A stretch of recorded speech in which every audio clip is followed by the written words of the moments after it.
Fel asiant creadigol ar yr rhaglen Arweinyddiaeth Greadigol, fe sy'n ffodus iawn i weithio gyda 2 ysgol uwchradd.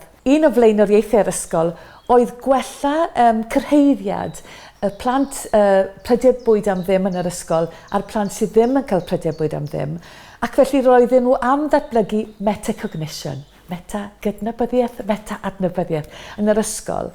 Ac roedd yr athrawes am weld a fydde defnyddio'r addysgeg yna yn medru helpu yr flaenoriaeth yma yn yr ysgol. Ac roedd yr athrawes hynny am weld a fydde defnyddio addysgeg dysgu creadigol yn help i fynd ar flaenoriaeth ysgol yna ymlaen. Roedd ysgol arall yn nes i weithio gyda am ddefnyddio addysgeg creadigol i wella cyrhaeddiad bechgyn blwyddyn 10 yn ei gwersi tygau mathemateg.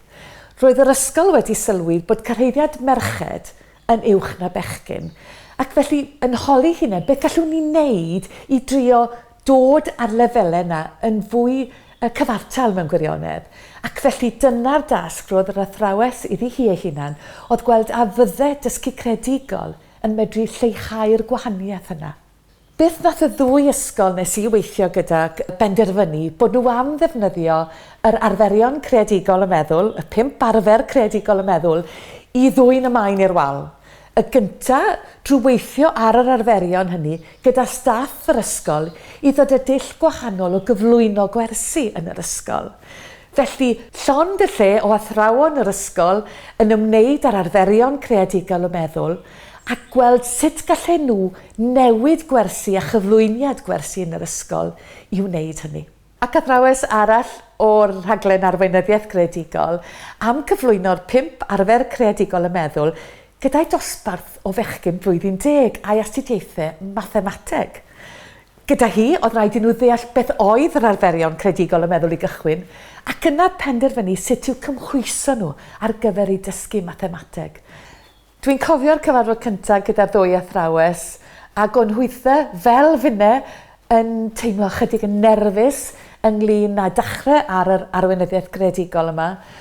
Ond yn ôl y sôn, a fel maen nhw wedi rhoi adborth i ni, be maen nhw wedi gweld wrth fod yn rhan o hyn, yw sut maen nhw wedi cael hyder i drio pethau newydd, i gymryd risg o bosib. Gan wybod gobeithio bod na rhywun yna a bod ni yno'n cydweithredu gyda'n gilydd i helpu'n gilydd pan mae risg yn ymddangos fel petai o'n her negyddol, ond i ddal ati ac i fyw ymlaen gyda nod.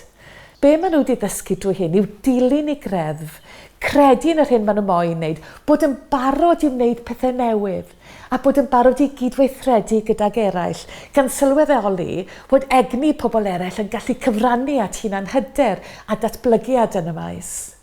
Ac yna maen nhw'n gweld effaith hyn ar y disgyblion ac ar eu cyd-athrawon. A pawb yn cyfleidio'r arddull newydd yma, ac maen nhw benderfynol o fynd ar pethau pellach.